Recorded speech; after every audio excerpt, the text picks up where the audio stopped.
Hey man, this your boy Trevor Jackson. I'm ecstatic to have a conversation with the guy Barrett Leslie, man.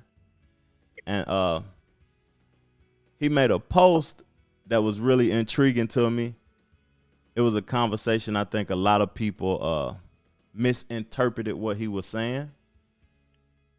And I got to know him. I got to speak with him. I went to high school with him. He might started a year earlier than me. That explains a lot in his conversation. But how you doing this evening, man? How you doing, boss? Pretty good. How you doing, Trevor? I'm blessed, man. I'm blessed, man. I'm extremely blessed right now. And I know everybody think that what you were saying, you was talking about West High School, and you abbreviated and called it We High School. I don't know what you meant behind We High School, but you could tell me. But West High School, that's the school we attended. Yeah, yeah. Everybody called everybody would call it We High School. I think they were trying to say weed, but Yeah, that was kind of it. Like that was something that came along years later. Not when I first started. yeah. Like it was just West when I first started going. Oh, But that's what's up. That's what's up. It was a yeah, lot of people puffing pot behind the what was that? It was the rec center at the time. Nowadays, it's the weight room. It's the weight room now. okay. Yeah, it was what do you call it? Not the military, but the guys who were training to go to the military. I can't remember what The that's called. But that's what ROTC, it the was. ROTC Yeah, area. yeah, Yeah, that's what it was originally, and then yeah. they switched it, I guess. Yeah, Mhm, mhm. Yeah, that's what's up, man. So like, hearing your conversation on the post or whatever, you was talking about like how violence occurred at the school or whatever, and but you attended the school in '93. I started the school in '94, the year after all of the stuff was yeah, happening but or whatever. Mm-hmm. yeah, like that was kind of like I was trying to use the story as an analogy to explain something bigger that was going on, Mm-hmm. but and not get too bogged down in the story. Like you're just trying to talk about the lessons that I learned, and the lessons that I learned were, when people don't respect the authority or the administration, Mm-hmm. and they have power struggles, they'll break off into their own little like factions or groups and start fighting amongst one another and creating violence in the school. And that's what I was trying to point to. Yeah. Uh, and it, and then that's kind of like what we're experiencing currently, right? Like, and trying to look back at that little microcosm and what seemed to work back then, Mm-hmm. right? Like trying to understand like how people were thinking and why people were doing what they're doing, and then like what ended it, and like what ended it was, from what I could tell, like I wasn't there, I was off at boarding school, Mm-hmm. uh, was uh, was just like everybody got sick of the violence, and freaking there was a big display between like two of the big groups, and and that kind of ended it on the violent side, but also it was the administration was putting programs. I don't know what programs were. Yeah. We're putting in programs that people were happy with, and as a group, like all the different groups, like they started working together and taking control and ownership over their school. Like when we first went there, nobody wanted it to be. No one wanted to be there. Well, this isn't my school. Yeah. But Yeah. then, like after a year or two, they're like, "This is my school," and Mm-hmm. like that was like it was that shift in attitude that was what did it. And like that was completely different. I came back. Like when I came back, people were it was a completely different place. Like people were like intermingling and happy, and like it was a super positive environment. And I was like, "What the hell happened?" And like that was supposed to be the moral. That was supposed to be the moral of my story, but I don't think anyone heard that. I and don't know that people and heard that was that. the year that I attended the school. The next year, 1994, was the year that I started attending the school. And West High School, like I remember when they shut down schools around the area and they brought people in from other areas. But I don't think that when they shut down rural high school, those kids went to Fulton and Central. It was already the Oh, same people from the neighborhood that I grew up in attended the school. It's just that I don't know. People didn't know how to communicate with each other. And by yeah, them not knowing how yeah. to communicate with each other, it caused chaos at that time. And then it created a beautiful thing the next year. It was night and day, like Mm-hmm. literally, like it was a completely different thing going on, and I didn't understand how it came about, and like as far as where the kids came from and how it all worked, like it was all rumors, and like nobody really knew what was going on. Like, we thought the administration was doing this, we thought because of this reason, those reasons, kind of like what's going on now. Like nobody really knows, Mm-hmm. but yeah, like it's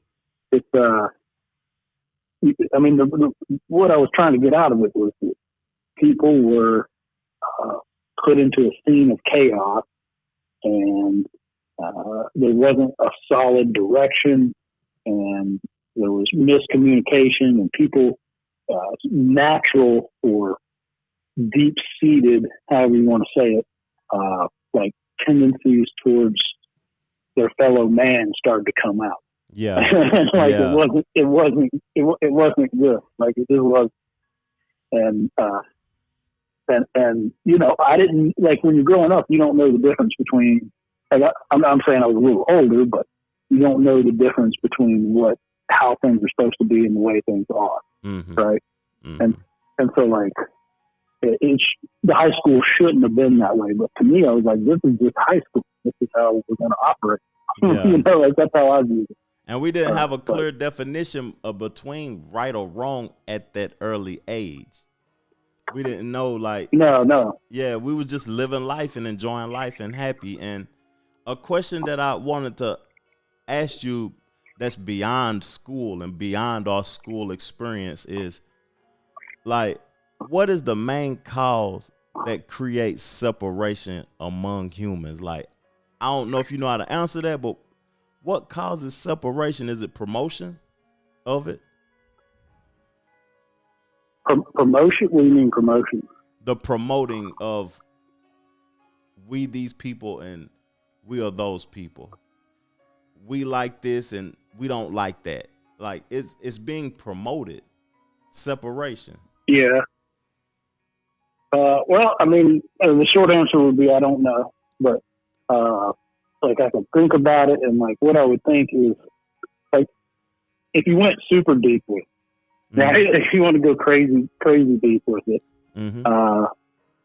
like and maybe that's too deep too quick, but like I would I would argue that ultimately like our own awareness.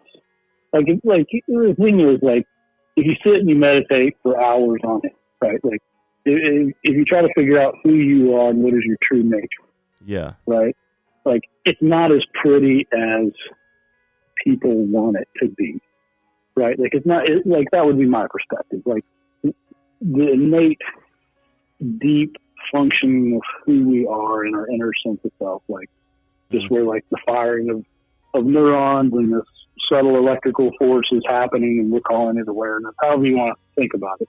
But like, I would say, like, if you look into the eyes of an enlightened Tibetan monk, Mm-hmm. right? And what I mean by enlightened Tibetan monk is he's trained his brain to operate at a different functioning level, and his physiology to function at Yeah. experience the deeper sense of self and all these things.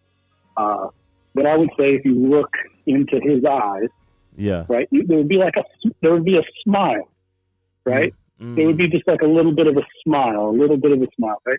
And Yeah. I would argue that if you look into like a predatory large cat, right, and you look into his eyes, you would see the exact same thing, right? And so our true nature is almost a little bit predatory, right? Like Yeah. I don't think people want to acknowledge that. Like people want to believe Like, they do loving kindness meditations and things like that.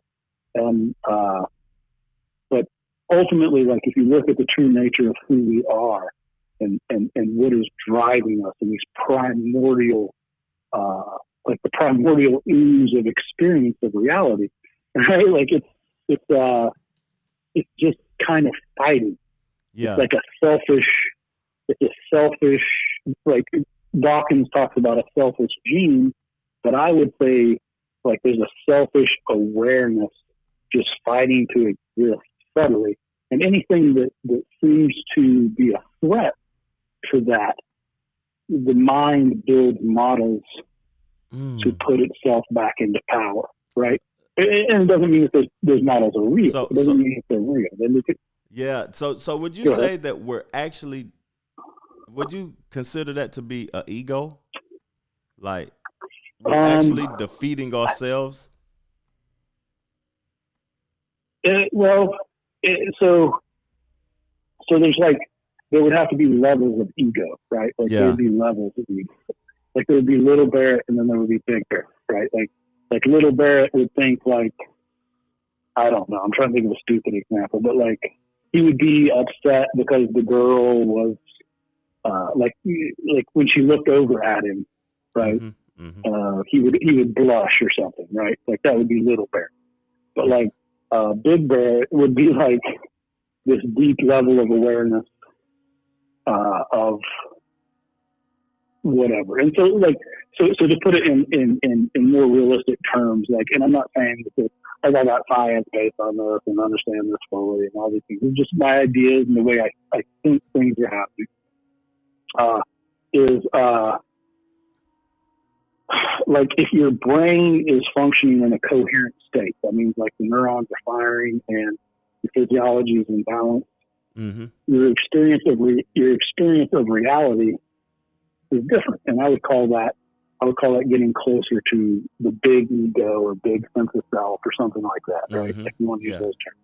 Yeah. And then if you wanted to go to like where your brain is chaotic and you're overwhelmed by your emotions and these primordial urges in the body are taking control of the sense of self and yada yada. Like I would argue that is like the little ego or something, right?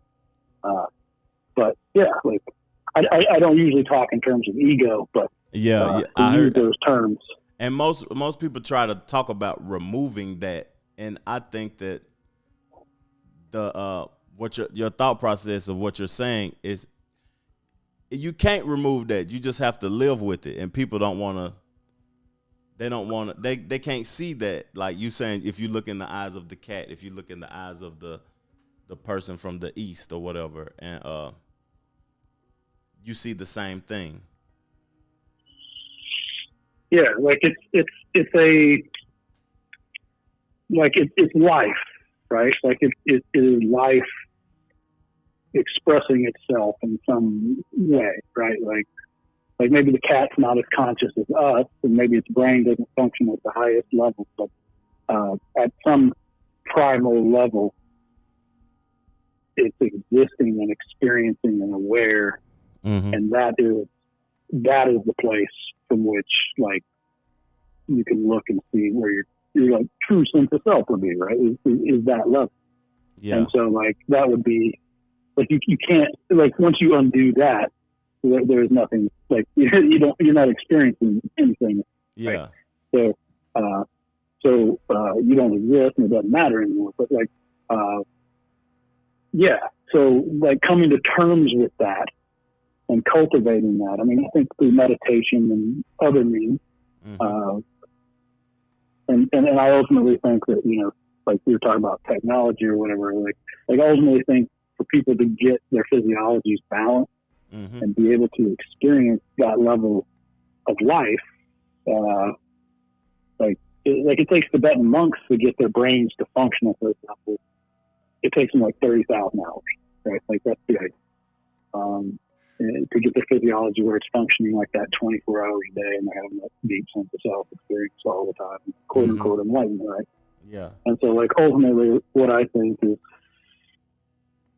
we need technology that can like leverage the physiology to function in that way at quicker rates of speed. Like So 30,000 hours, maybe like 6 months. so you're saying use technology to shorten up the 30,000 hours that it normally would take the monks or whatever to achieve that sense of self. Yeah, that's kind of like what I'm gearing myself towards understanding. Yeah. Like that's like my whole motivation. Okay. Okay. Um, I wonder, like, can technology backfire though? Can if massively.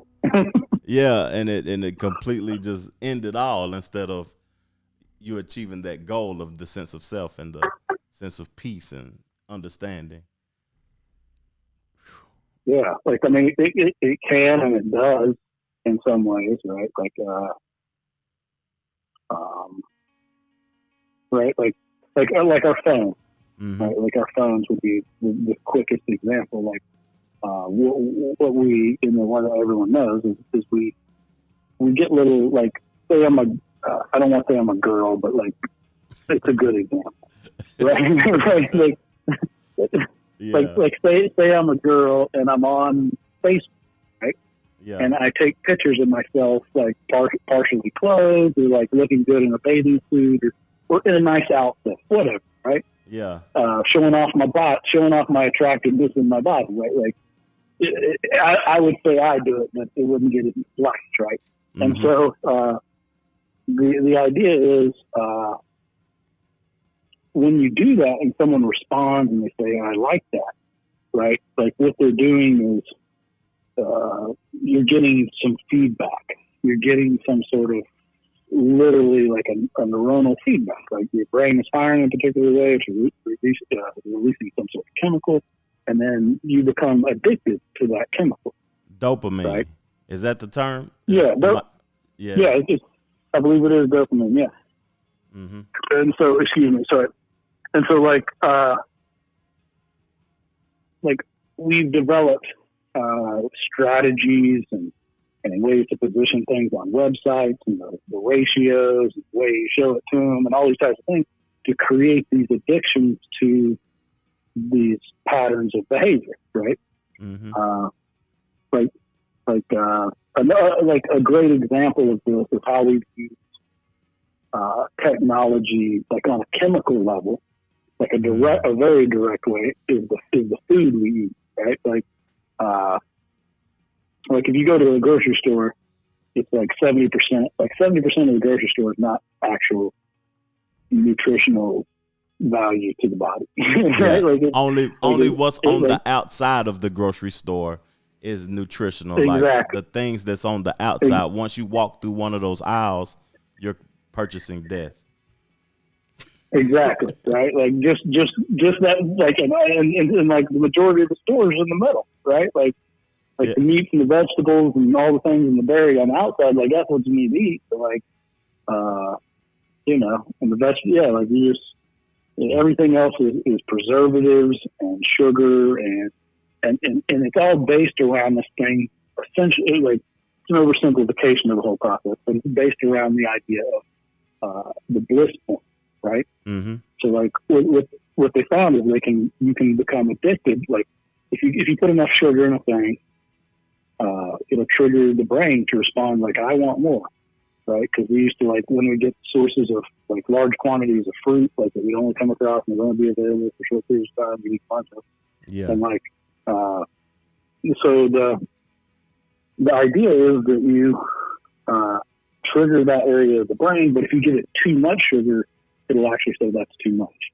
Mm. So they use chemical formulas and they test it out on people, and they say, hey, this works this way, and then you mix it in a lab, and and then you put it together, and you put it in the box, and you shape it, and do all this crap. But it's not based around nutritional value for the human being and the body. Right? Like it's based around how can I put the least amount of effort and resources and stuff, and maximize profit off of feeding this animal that I don't care about. It ultimately comes down to that, right? Mm-hmm. And so like technology, I'm not saying it's following a similar path of development, but it is right. Like technology hasn't we haven't explored the human physiology enough to know what a balanced human physiology looks like.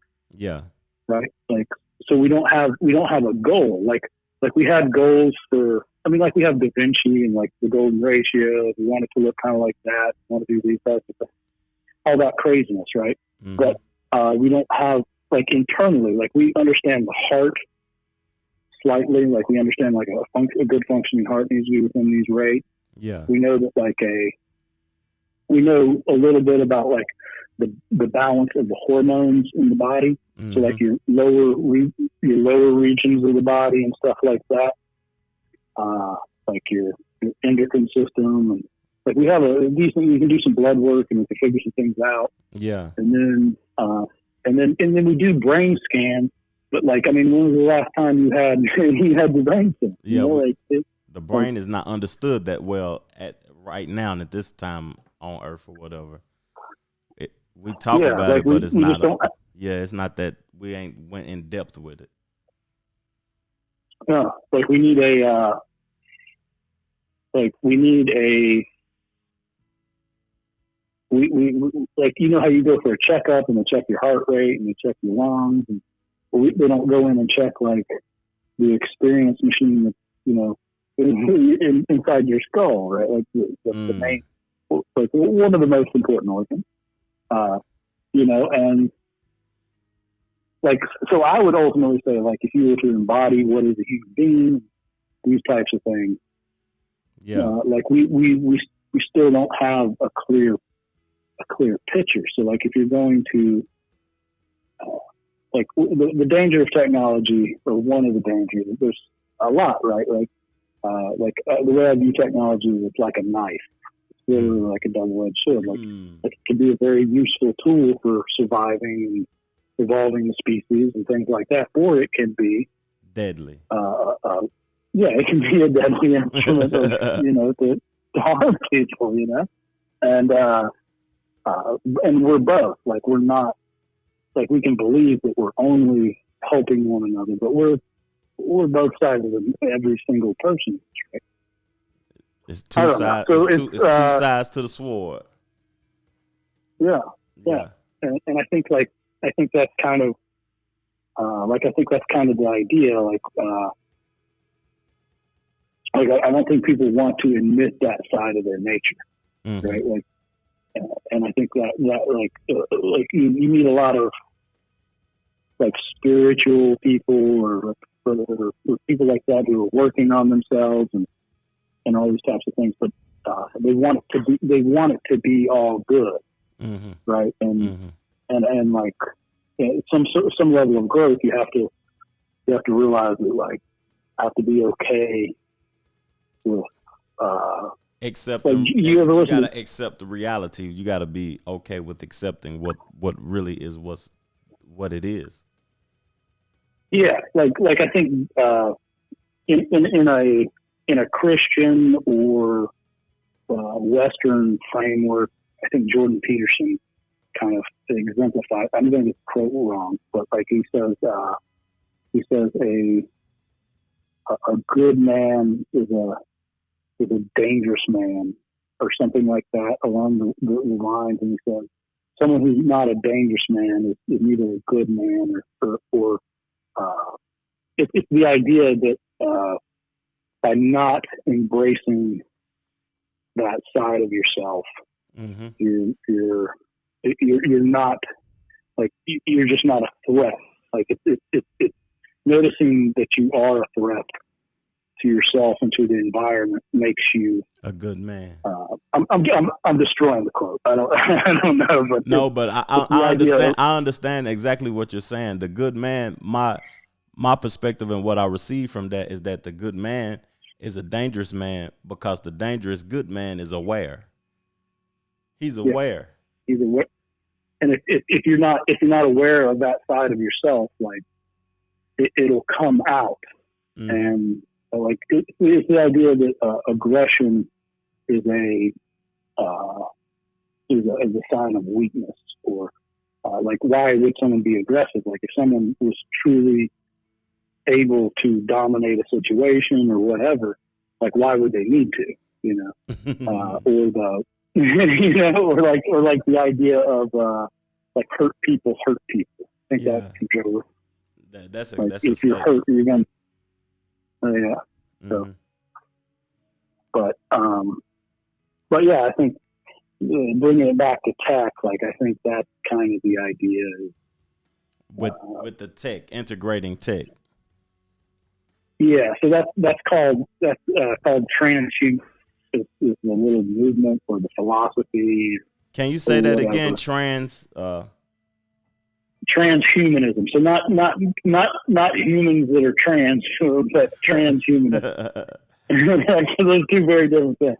Yeah, some people think you're talking about humans that's transsexual. Yeah, yeah. I want to keep mine as long as possible, but yeah, it's the idea of integrating tech into the physiology for the purposes of the main reason behind the philosophy itself. I'm not saying I adhere to it like or anything like that, but it's the idea that you want to increase the human capacity for intelligence or knowledge or things like that. AI, so putting AI in the system, and then the other part is longevity, not dying. And so using tech to overcome those two hurdles, like overcome the hurdle of death, which I think is probably like the most important point. Yeah. But like, like if we don't do that one, like, I don't know. Like I kind of see that as the most important. So I'm sorry to cut you off. Go ahead. I'm sorry. Oh, you're fine. What are you saying? I was saying, like, why, I don't know, me at the period of life I am now, why would one not want to die, though? I think this is a beautiful place. Not want to die? Yeah. What do you mean, like want to die or? No, not want to. Like, why would one want to live forever? That's like, it's I don't know. Like, why not? Like, what would be, like, because I'm not into the alternative. I don't know. Like, yeah. Like, so I guess it comes down to my belief of what happens when you die. Right? Like, okay. Right. So when you die, like, my belief is that essentially you cease to exist. Right. Or definitely the form that is buried is definitely going to cease to exist. And so, not that I'm necessarily attached to the little barracks. Like, I'm not necessarily like, this dude has it all figured out, he needs to keep going. But like, the experience of self, is, what I don't want to end. Right. Like, I don't want that to end. The experience of self. Yeah. Like that subtle abstract. And so the flip side of that, where I'm not like 100% transhumanist, is like I differ in where I think that sense of self comes from, what the levels of it are, and all those types of things, is where me and the transhumanist type of philosophy are kind of, I wouldn't say at odds, but just kind of different. Like, from the perspective that they're working from, is that AI, or the experience of self, is generated solely in the brain, right? Solely from the neuronal firing in the brain, right? Yeah. So I got a rebuttal to what you're saying. I just need to say it. I'm sorry for cutting you off though, but I need to say it. So I don't know if you're saying you don't believe this, and I don't know where I got this from, but you don't believe that the soul and the flesh is separate. You believe the sense of self were just one at the moment self. Yeah. Like, okay. So the soul is a is an interesting one. Like, it's an interesting one. I think like if you come down to the majority of what is driving human beings, especially in the West, like if you look at what's driving them, right? It is an idea of a soul, Mm-hmm. right? Like it's an idea of a soul, and you can. And so I've spent many years trying to understand what a soul is, right? Like where is my sense of self? And I have an idea that I'm working off of, and I'm not saying it's correct, Mm-hmm. but I'm saying it's like the way I understand it It's to your be. thought. It's your thought And process. yeah, and so like if I had to describe what a soul is, right? Like when you talk to a person, right? Like when you talk to a person, let me do a little quick example, and I'll try to tell you. Like so, if you close your eyes for like just a second and like follow your breath, like breathe in through your nose, out through your mouth a couple times, and just kind of let your mind settle down a little bit, right? Mm-hmm. And then you pointed to where Trevor is in the body. Like just point to that place wherever your sense of self, if you had to locate it in the body and say, well, Trevor's having an experience from you, right? If you pointed to that place, right, just take note of it. Mm-hmm. And then you can open your eyes, and then you pointed to one of three places, right? You either pointed to right above your navel, the center of your heart, or the center of your brain, right? Mm-hmm. And so you don't have to tell me, but like it's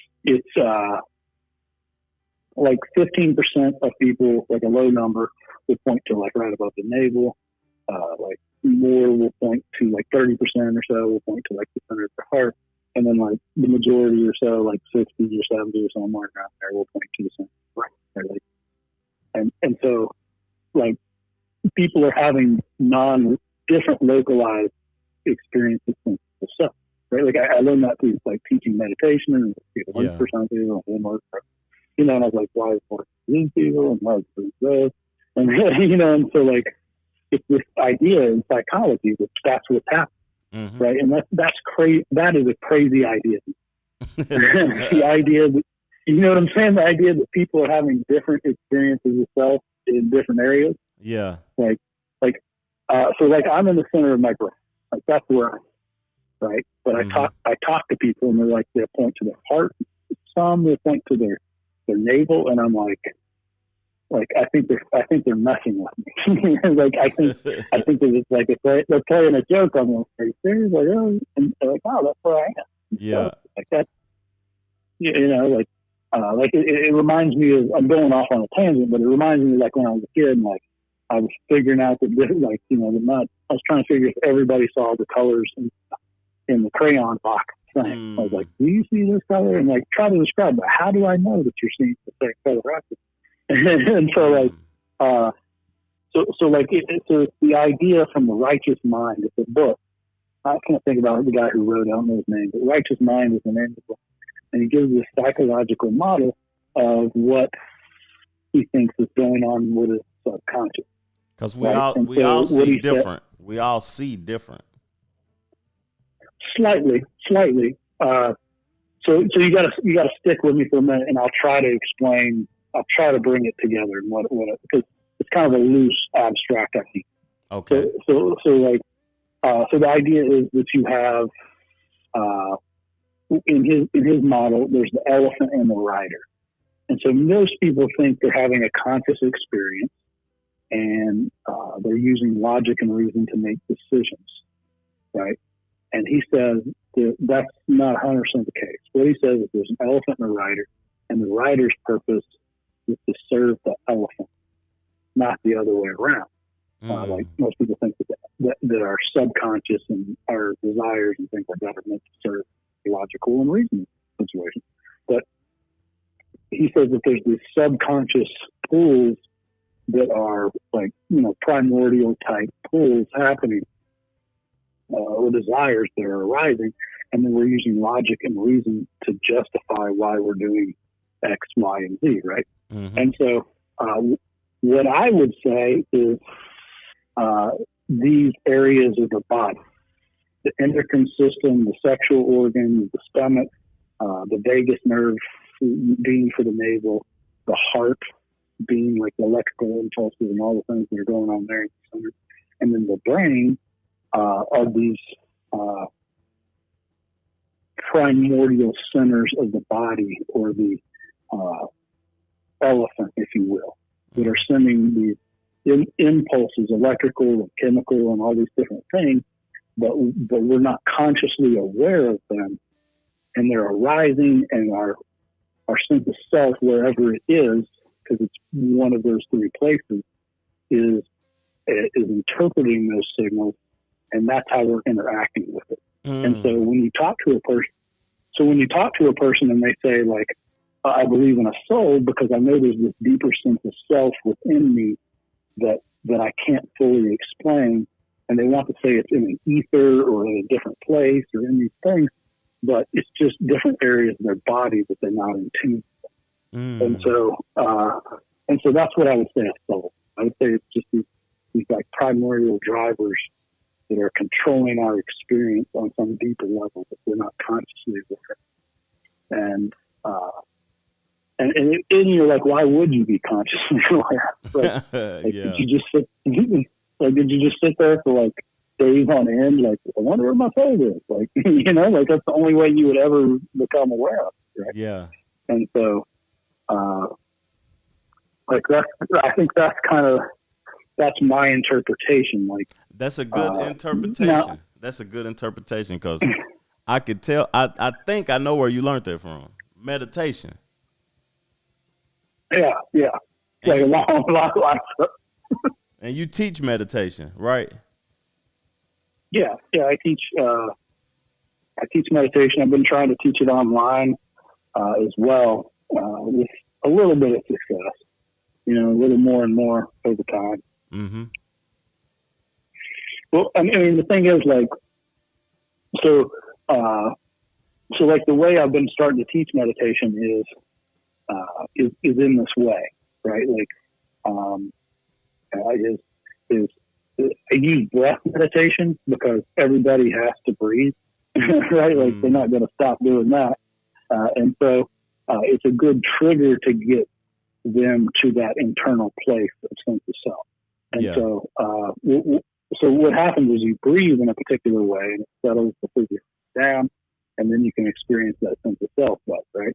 Depending on where the way I teach meditation is depending on where you are in the body, regulating your breath. There's 4 ways that you can breathe. Mm-hmm. All right, you can breathe in through the nose, out through the nose, into the mouth, out through the mouth, in through the nose, out through the mouth, into the mouth, out through the nose. Yeah.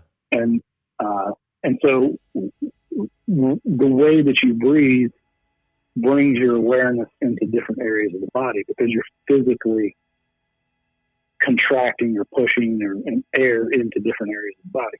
So, like, if you breathe in the gut, you breathe in through ideally in through the mouth and out through the mouth, but I think that's too much still. So you just breathe in through the nose, out through the mouth, and then the same way when you breathe into the heart, and then the same way when you're breathing into the brain. Well, when you breathe into the brain, it's more just nostrils, just in through the nostrils, out the nostrils. Mm-hmm.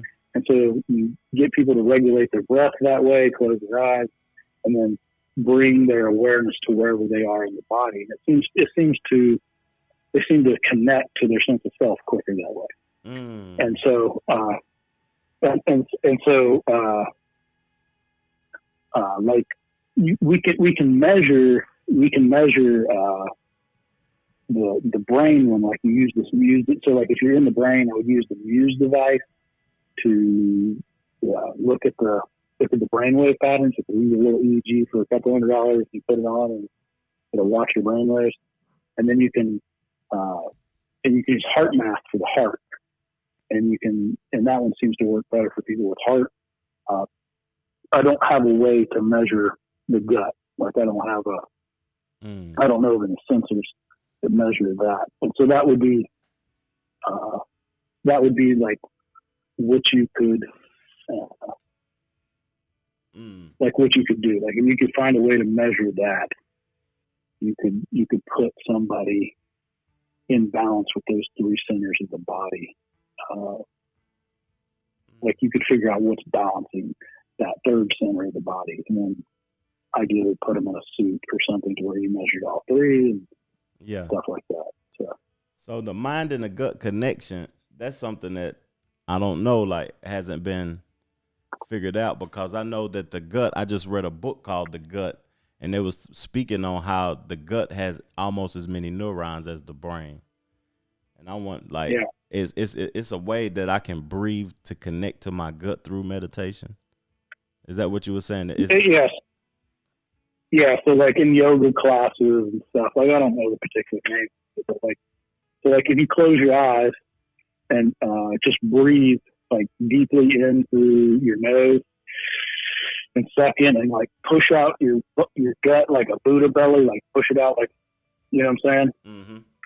And so like that'll stimulate more of the and like just fully fill your lungs and you pretend like you're breathing into your gut. Yeah.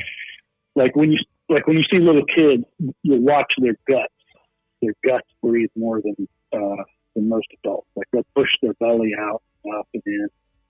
Over time, like I guess humans get like nervous or something, and like they don't breathe with their guts as much. I don't know. Mm-hmm. But so you just breathe, you just fill your gut up, and then release and push all the way out through your gut. And so it's called like gut breathing, I guess. Yeah. Whether it's not like the oxygen's not actually going there, you know what I'm saying? But like it's expanding, it's contracting, and so it's stimulating that area. But that's what I know the least amount about is the gut stuff, right? Yeah. Like, but I think it's the most base level, right? Like it's the most base level of us, Yeah. right? Like, yeah. So I Mm. think it's important, and I think that's the place probably in whatever is where most of our desires and our like things are coming from. The Right? gut. Like, The either, gut. yeah, like what do most people think about? Like do we think So freaking or they're so thinking so about so food? so saying that, okay. You saying that, uh reading that book that I just spoke on prior, the gut has a thought process. So how does food that we consume interact with the gut's thought process? Like when it tells us we're hungry, when it tells us we don't feel good, and is if it's hurting, then it's making our brain react that I don't feel good at the moment. You know what I mean? So the foods that we consume, like how we was talking about, all the stuff is in the middle of the market that we don't need to purchase. And if you walk around the outside of it, this is where all the nutrition is. So the gut, this is great. This is great. Yeah, this is great Yeah, conversation. yeah. That's I like. I mean, like intuitively, I have like I think intuitively we all know what foods we should be putting in our body on some like you know what I'm saying? Like a dog will go and eat grass, you know, because he knows that like on some like primal level he knows that that'll clear out his gut, right? Mm-hmm. And I think on that level we all know. Like we're all animals that know feelings in our body instinctually. It's just that we've kind of lost that sense because we've we've been conversating and lying to one another and like you know all the Yeah. things we do. And but the but obviously like through science and things like that, we can come up with figuring out what chemicals stimulate what. And so like it's not an area that I know a lot about. I mean I do like I studied Ayurveda for a while and they have a formula, whether or not it's correct.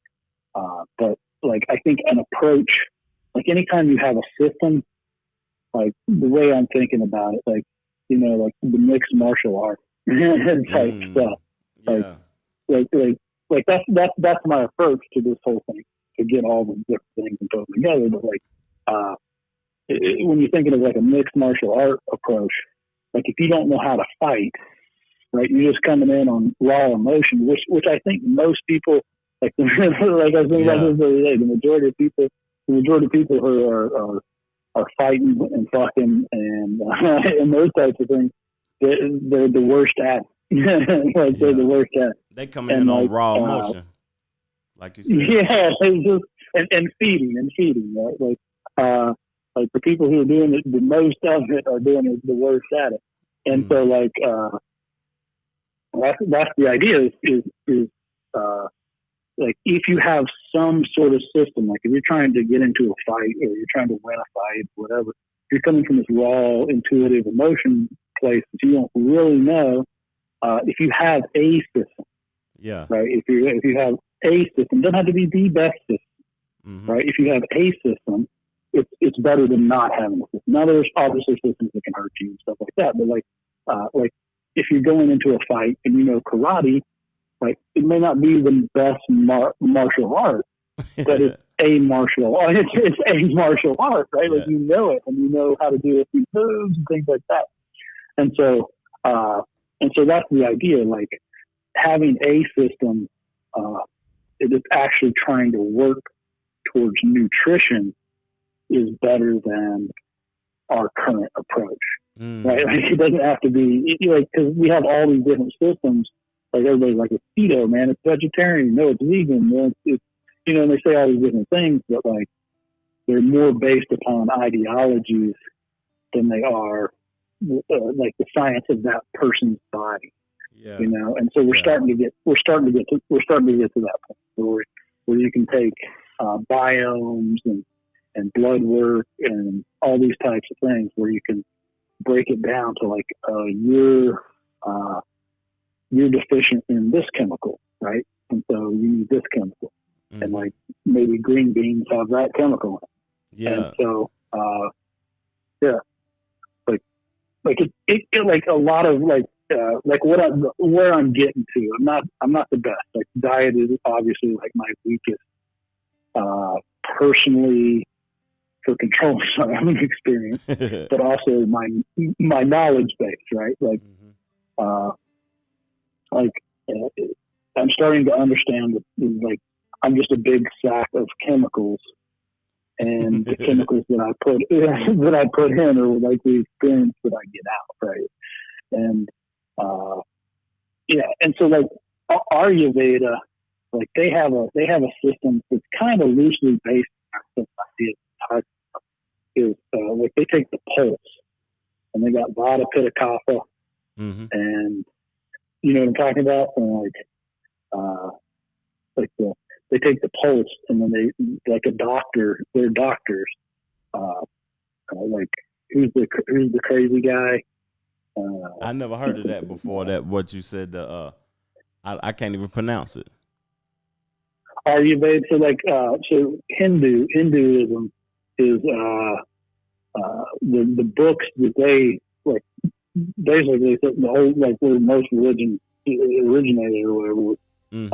I would argue that like they're called the Vedas, Mm-hmm. and so there's like 40 books or something like that, or 33 books or something, and they have one of the books there's like Stapatya Veda, which is like architecture, and there's all these different Vedas and stuff. I did their meditation for like 4 or 5 years. Oh man. Transcendental meditation comes from that, but like the old Beatles guru dude, Maharishi Mahesh Yogi. Yeah, I heard of that name before. Yeah, but they do this thing called Ayurveda, and that's basically the way the doctor would heal people is through food. He would just prescribe different foods. That's what it was meant for, isn't it? Exactly. Like Mm-hmm. they understood that but they didn't understand it from the Western perspective, but they understood that like you put this stuff in the animal and the animal behaves this way, right? Like it's really that simple. Mm-hmm. And they were mostly vegetarian, and you can argue about those things, but like it was based on three areas of the body, or three Vata Pitta Kapha, which was like and they related those to the elements. Yeah. I don't know.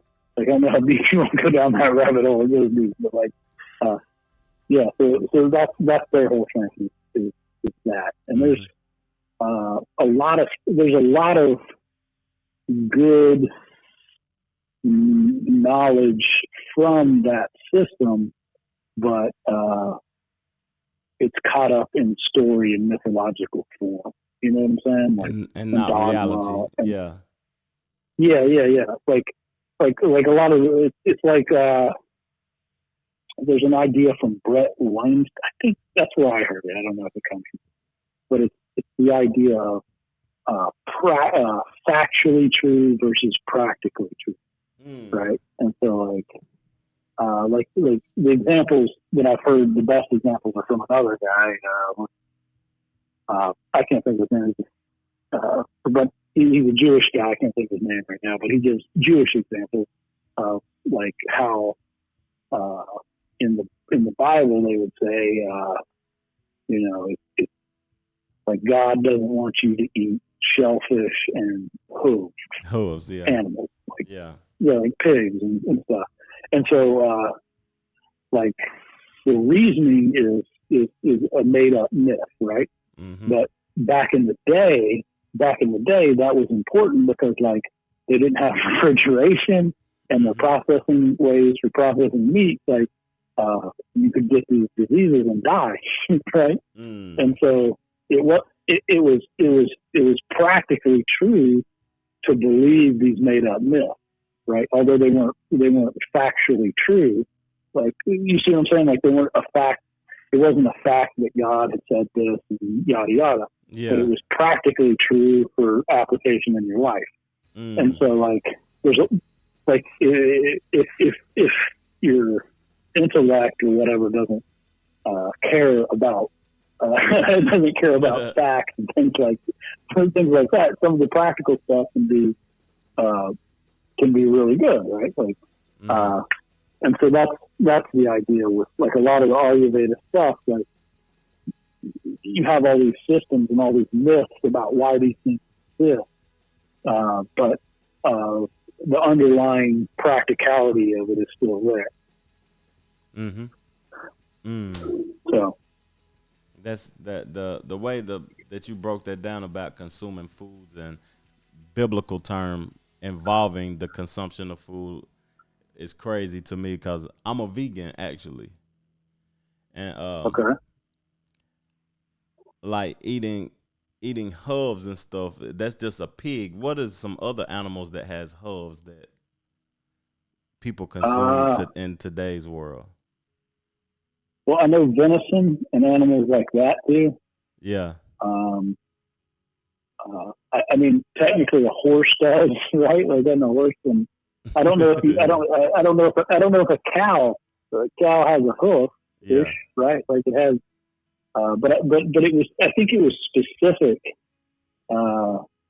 in the Jewish thing was like a split hoof, right? Like it couldn't be a split hoof. Now why?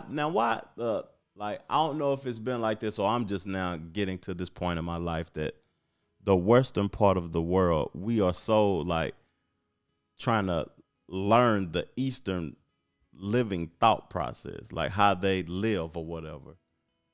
You know what I mean? Like Buddhism and just meditation and peace and being one and all of that. Like, why is that so heavily promoted? I see a lot of books and a lot of stuff in it, and everybody's like trying to get to that point in their life to where they can just meditate and relax and just be at peace with themselves. Is it because the chaos that's going on over here or whatever?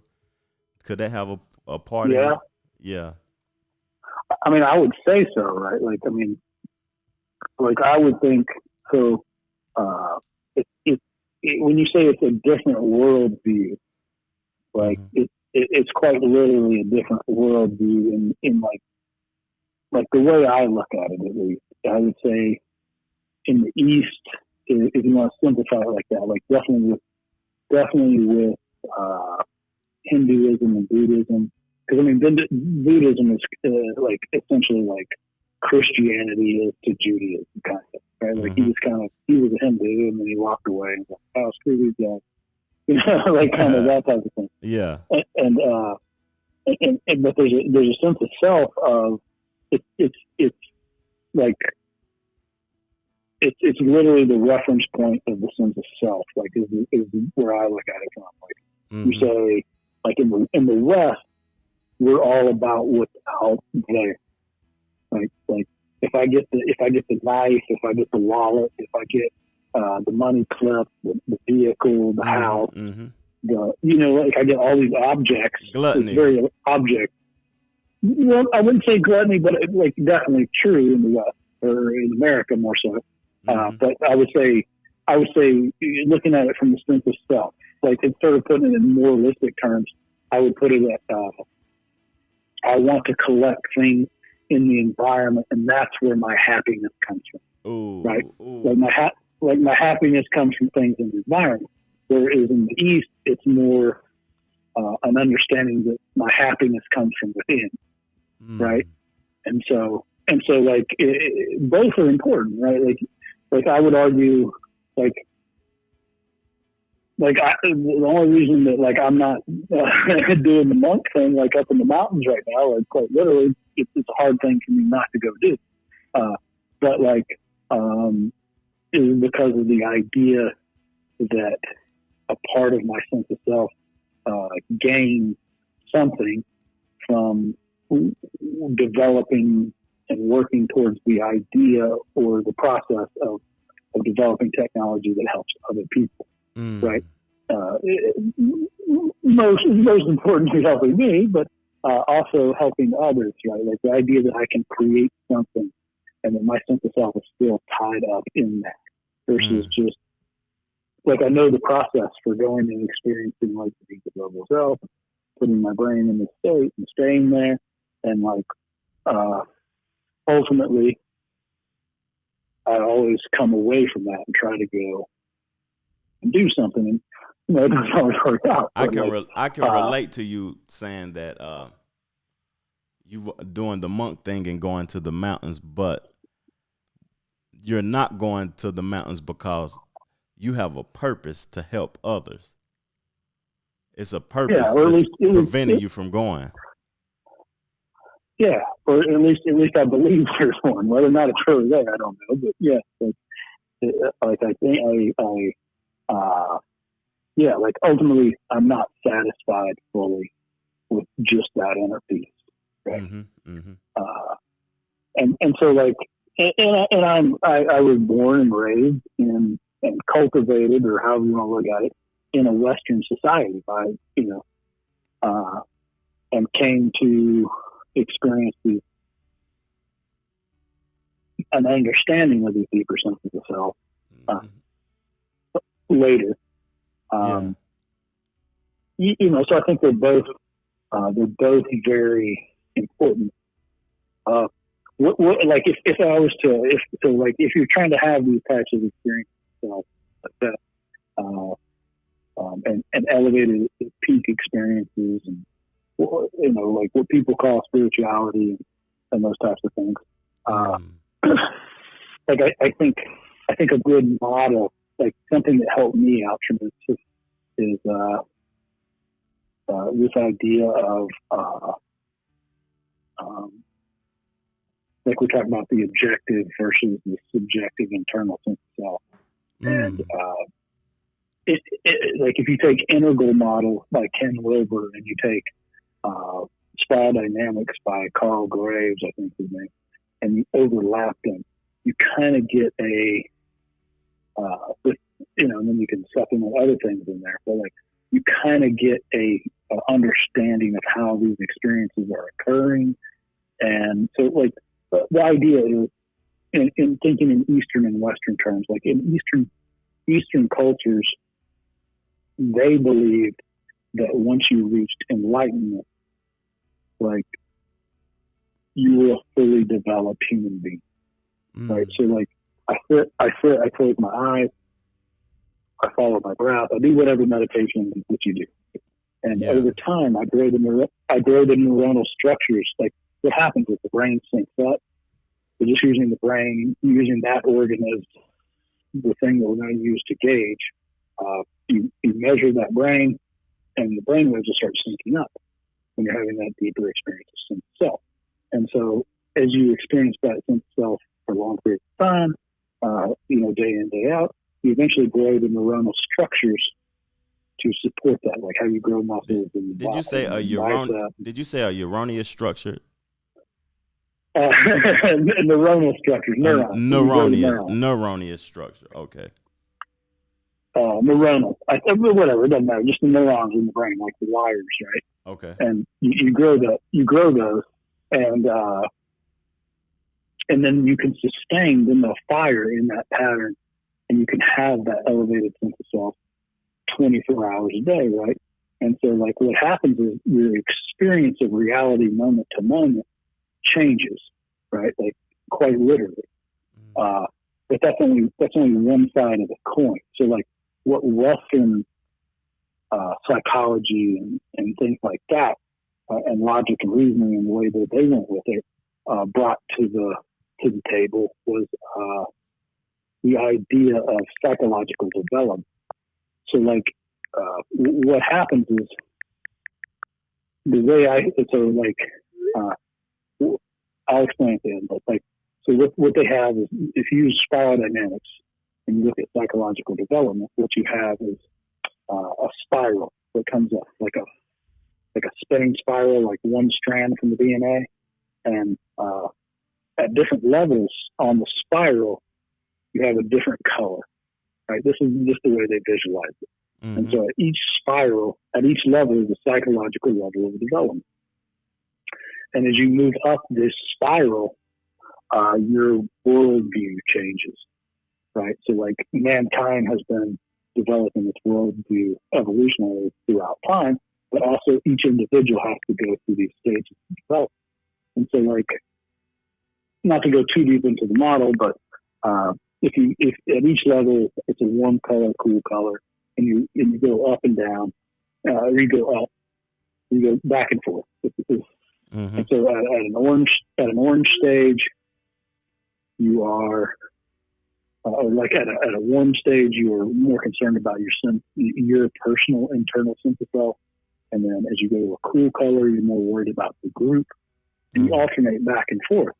And so, like, what's happening, why this is important, or that model is important for craft work experiences today, is not until you get to a second tier, like into a level of integral, you go through like these different stages. Like, you can see at these different stages of development, you can see your own worldview. You can say, my internal conceptual world, morals, values, and things that I make sense of the world operate this way. But I can't go beyond these barriers. Like, there's the idea of, like, when they used to make maps, when they would get to a border, they would just draw a dragon beyond the border. And they would say, beyond there be dragons. Right? Because they didn't know what the hell was up there. They just don't go over there. Right? They don't know what the hell's over there. And so, like, people's internal maps of the way the world works has limitations. The conceptual framework has limitations. Yeah. And so they can't see, at these lower levels of psychological development, they can't see other people's, that they're stuck in those other things. They just call them criminals. Right? They're just like, the guys over there are criminals. Yeah. Because they're not interpreting the world the way I'm interpreting it, so they must be criminals. Right? Yeah. And so, not until you get to that second level of psychological development, or second tier, do you get to you look back and see that there's different levels of psychological development, because you went through all of them. And you're like, oh, I remember all of it. And so, like, that's the problem. Ultimately, I would say we're experiencing. It's a good way to understand it. Like, the problems between the Democrats and the Republicans, like, Democrats are like green people, and the Republicans are like orange people, and like, they're just like, you're a criminal over here and I'm a criminal over here. And now they're actually And creating criminal activity. Like, that actually yeah. goes to the first question. What is the main cause that creates separation? Yeah. Okay. It took me a while. That actually goes with the first question. What is the main cause that Okay. creates separation? And it's levels to the thought process, it's levels to the brain, it's levels to understanding. It's Yeah. it's levels Yeah. to That's it. Hey so. man. Hey Yeah. man, I appreciate you being on the podcast. I don't want to make this episode too long. I want you to come I got back. you. I want to come back and do it again. All right. I want to come back and do it again. Is that okay with you, boss? Because you gave up so much information within this hour that I don't want you to give them too much. I want us to come back and do it Okay. again. Yeah. Definitely. Hey, I appreciate you, Yeah. Bert. I'm going to get back at you as soon as the pod over. And let's do it part 2, man. Sounds good, man. It was good talking with you, Trevor. Thank you. Yes, sir.